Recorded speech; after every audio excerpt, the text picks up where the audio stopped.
Ashamaa harka fuunee jaalatamtoonni fi kabajamtoonni hordoftoonni seenaatu nageenyi koo kan jaalalaa kabajaa iddoo isin jirtan hundatti isin haa qaqqabu. Adda viidiyoo biraa qabadhee isinii deebi'ee jira. Viidiyoo adda qabadhee isinii deebi'ee obboleetti teenya biyya beerut keessatti rakkoo guddaa ishiin keessa jirtu akkasuma keessa darbite viidiyoo tana haga dhumaatti dhaggeeffadhaan isiniin jedhaan waa hedduu irraa barattanii akkasuma mana isin keessa jiraattan sun mana akkamiiti yookaan gaarii ta'ee namni akkanatti jiraatu hin jira yookaan badaa keessa jiraattan ta'e mootuyyuu namni fakkaatan akka kiyyaa hin jira akka jettanii hubattaniif hanga dhumaa akka dhaggeeffattan abdiin isinirraa qaba akkasuma hiriyoota keessaniif illee sheer akka gootan abdiin isinirraa qaba jechuudha. Haddi ayyaanatiin saayitii warri kabajataa jirtan warri ala keessa jiraattan ijoolleedhaan walitti dhuftanii kan kabajattan ayyaana gaarii isin jenna. Warri mana keessa jiraatanii ammoo madaamii keessa wajjin kabajanis hundumti keessanuu ayyaana gaariin isin jira jechuudha. Ayyaanni yoo maatii ofii wajjin oolanii yoo maatii ofii wajjin akkaan nyaatanii oolanii dhugaa kan namatti ayyaana fakkaatu. Waaqayyo mee dallansuu isaa kana dhaabee biyya keenyatti gallee maatii keenya wajjin akka kabajuun waaqayyo jechuun nu hangahuu nu taasisuun isiniin jedha. Baay'ee namatti ulfaata. Barri nu bara gaarii ta'ee dhibeen kun jiraachuu baate warri keetu akka gaarii yookaan ayyaana kana dabarsu ta'e ati immoo isaan irraa adda taate yookaan ooltu ta'e sitti dhagama waan ta'eef isinitti hin dhagaminiin isiniin jedha. Homaa miti barri kun hin jijjiirama akkanatti nafu hundi martuu hin jijjiirama. Akkanatti nafu gaariinis ni dhufa badaanis ni dhufa hunduu garuu guyyaa qaba waan ta'eef ni jijjiirama. Abdii hin kutinaan isin jedha gara rabbii keessanitti deebi'aati dhibummaan kun biyya keenya keessaa akka badu biyya kamuu keessayyuu siruma akka dhabamu waaqayyo haa taasisuun isin jedha. Viidiyoon adda qabadhee isin deebi'ee tokkorra ga'e hanga dhumaatti obboleettiin teenya tun rakkoo akkamii keessa akka jirtu tanan durallee maalirra akka dabarsite hundaa isin biraan hin gaa jechuudha. Haga dhumaatti dhaggeeffadhaan isiniin jedha. Isin fayyada ta'a waa irraa hubattan ta'a jechuudha. Hojiin illee yoo isinitti kan baay'atu ta'e heedfooniidhaan akka dhaggeeffattan isiniin jedha. Hojii keessan jecha heedfooniidhaan dhaggeeffadhaan isiniin jedha. Ishin garuu rikoordii naa goote rikoordiin ishin naa goote addaan kukutaa waan rikoordii naa ergiteef anamootuyyuu screen recordiidhaan gadi buusuudhaaf baay'ee yeroo na fudhata jechuudha. Akkasuma akka duraan sanatti hin tolu waan ta'eef achirraa gadi buusee akka ishiin haasoftatanitti isin biraan gahuuf baay'ee natti hin tolu natti ulfaata jechuudha. Hojiidhaaf biiziin akka duraan miti waan ta'eef jechuudha. Achi keessaa garuu xiqqeesseen isin biraan gahaa. Obboleettiin teenya tun Itoophiyaadhaa kaatee erga dhuftee biyya beerut keessa jechuudha. Iddoo Tiripoolii iddoo jedhamu kan isheen jiraattu. Waggaa ishee afuraffaa barana kun waggaa afuraffaa keessa seentee jirti jechuudha. Waggaa 3 xumurtee afuraffaa keessa seentee jirti. Yeroo duraa kan isheen dhuftee $150 kan isheen biyya kana seentee erga isheen waggaa 2 xumurteetti $20 akka isheen itti dabalteef innatti himtee jirti jechuudha. Waggaa sadaffaa akkasumatti hojjettee xumurtee amma garuu waggaa afuraffaa dhumarra kan isheen jirtu. Ji'a 5 akkas irraa waan hojjette natti fakkaatu waggaa 4 fixuuf.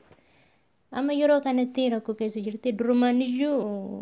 baay'ee rakkoo keessa turte jechuudha. Nyaata irratti maal irratti haa ta'uyyuu yeroo san irratti jaartiin ishiin fudhattee hojii qabdi. Pilaamandii yuunivarsiitii jedhamu tokko keessa achi keessa hojjetti hojii qabdi. Intala takka qabdi jechuudha. Intalli sammuu ishuma wajjin akka hojjettu natti himtee turte jechuudha. Abbaan warra ishee yookaan immoo jettu $120 naa kafaltu malee damooza kiyyaan na yoo baay'ee asuun baay'inaan achi taa'adha kan isheen qixxumatti namoota yoo sababa dhibee akka yeroo duraayyuu irraa gadi darbee dhibee kan qaban jechuudha.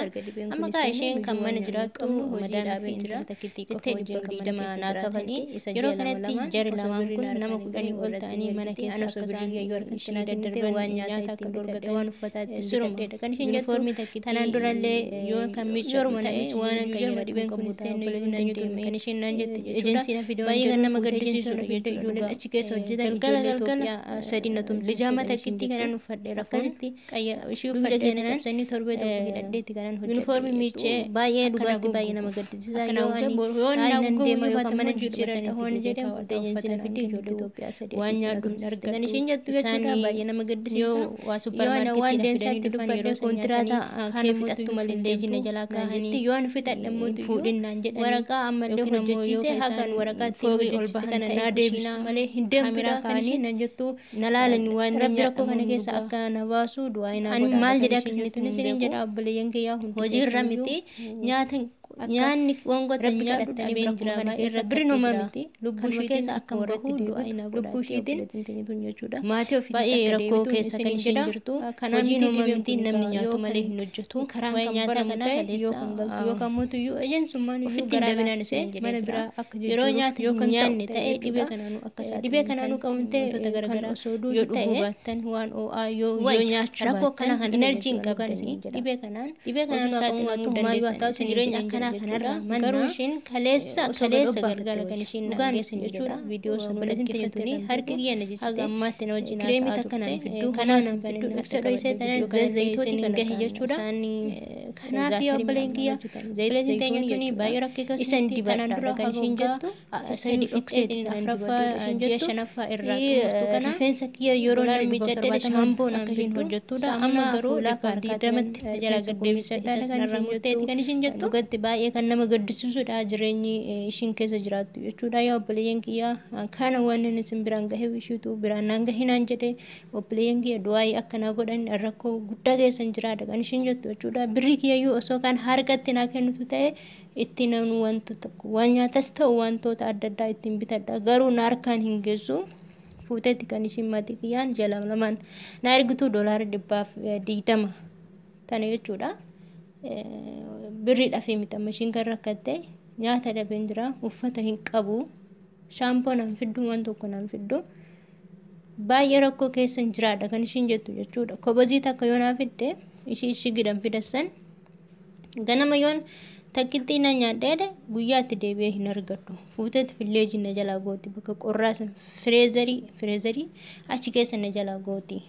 baay'ee rakkina irra jira nyaata dhabeen jira ani konkodaan du'uu kiyya ammoo sanirraanuu yoo nyaatte malee enerjii hin godhattu hojiidhaaf baay'ee na dadhabsiisa bakka ofii jibbaadhe ani lubbuu kootiin of balleessaa kilooroksiin dhugaa bakka nan du'a naan jette dhugaan isin jedha hangan gorsuu danda'u silaa keessan gorsee hin jira jechuudha baay'ee kan isheen dhugaa baay'een itti gadde na gaddisiiste jechuudha lubbuu kootaan of balleessaa maatii kiyyas akkamittan itti arga maatii kiyyatti yoo kan deebi'u ta'e maatiin kiyya nan beekani bifa kiyya jijjiirradheen jira luqqa'ee harkinarra qomaaxaan fakkaata argi kiyya nan jettee dhugatti na gaddisiise jechuudha bakka na gaddisiise kanaaf yaa obboleen kiyya rabbummaan kuni rakkoo kana keessaa si haa baasu jettanii akka du'aayii gootaniif abdiin isinirraa qaba jechuudha warra mootiyyuu rakkoo akkana kana keessa jiraatan rakkoo agashii kana keessa hin jirtan hin jedhu garuu hin jirtan hin jedhu namni kobosii takkitti fuudhee nama jalaa awwaalu yookaan immoo isaan fooqirra yookaan naqanii kan taa'an ta'e kushina keessatti kaameraa maxxansanii kan deeman waan ishiin hojjettu kun gifii akkamii akka yaadan maaliif akkana akka hojjetan giraa nama gabbaa jechuudha waaqayyo akka hojii isaaniitti isaanii ni deebisa jaarsa ofii sababa dhibee kanaatiin dhabdee jirti ay maaltu sayyuu narraa fudhate ana maaltu na gube hin jenne ammas cubbuu hojjechaa jirti jechuudha cubbuu hojjetti yookaan immoo dhibee kanayyuu itti nan du'attee hin sodaattu waan tokko sodaattu jechuudha namni cubbuu hojjechuun of fuuldura waan itti dhufu hin beekani kanaaf yaa obboleeyyan kiyyaa haasaallee isinitti guddisan jira yoo haasaan nama keessaa hin dhumu jechuudha obboleettiin teenyuun rakkoo akkanaa kana keessa jirti biyya beerut iddoo tiraapoolii jedhamu keessatti jechuudha du'aayii akka gootaniif isin jedha ejensuma bira yoo sodaite ejensisanumayyuu garaa laaffisee akka mana jijjiiruuf yoo karaan baname immoo akkasumatti akkuma jirtu kanatti maatii ishee